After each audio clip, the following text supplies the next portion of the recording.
What's going on, guys? MariK here, and today we're back to cover the playable classes in the Star Wars Battlefront 2 game. In each of these videos, we'll be going over the new loadouts as well as the new mechanics for each of the available classes, as well as giving you a little bit of insight into why you should or should not choose each particular class. In the first Battlefront game, I said that the Heavy Trooper was the second to worst class to play, just being slightly better than the pilot classes. However, this time around, the Heavy Trooper has been reworked and is a much better unit to play, in my opinion.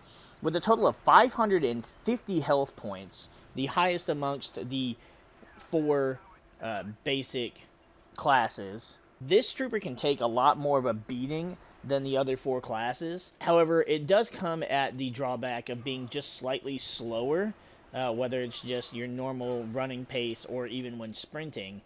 However, I feel like the downside of being a little bit slower is acceptable compared to the increase in bulk and the amount of damage that the Heavy Trooper can take. That also means that when you are healing at a health droid, it will take longer for you to reach maximum health because of that. Now, perhaps one of the biggest differences from the first Battlefront game is the fact that the Heavy Trooper for all four factions is now exactly the same.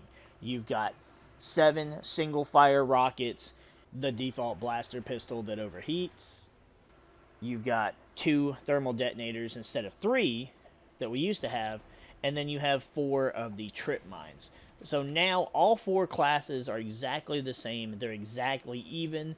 And the only benefit, the only advantage there is to one faction over the other is now determined by the advanced classes and what you're going to have to go up against. The biggest threat for the clones is going to be the Droideka. It has 550 health. That shield has 3,000 health. And so the rocket launcher is going to do the most damage outside of the Jet Trooper's EMP launcher. So the Heavy Trooper has a very good use to use in this game.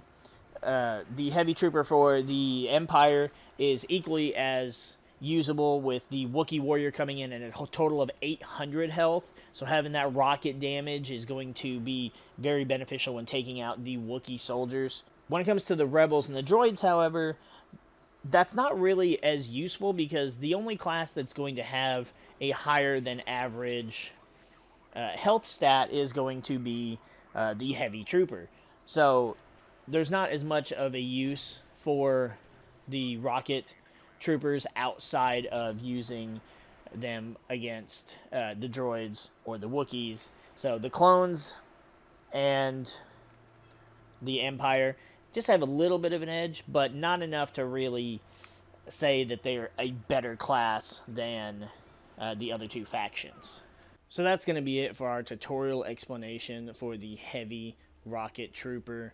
It's not a bad class by any means. Being able to one-shot enemy infantry with the rocket launcher, including the Wookiee soldier with its max 800 health, is pretty substantial. Being able to take out groups of enemies, placing mines at choke points, and having the highest base health out of the 4 standard units, it's pretty solid.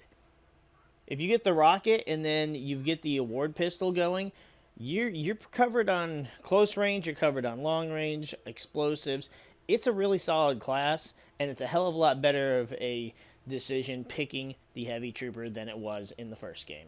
Star Wars Battlefront Classic Collection comes out in just 2 weeks, so we hope to see you on the Battlefront.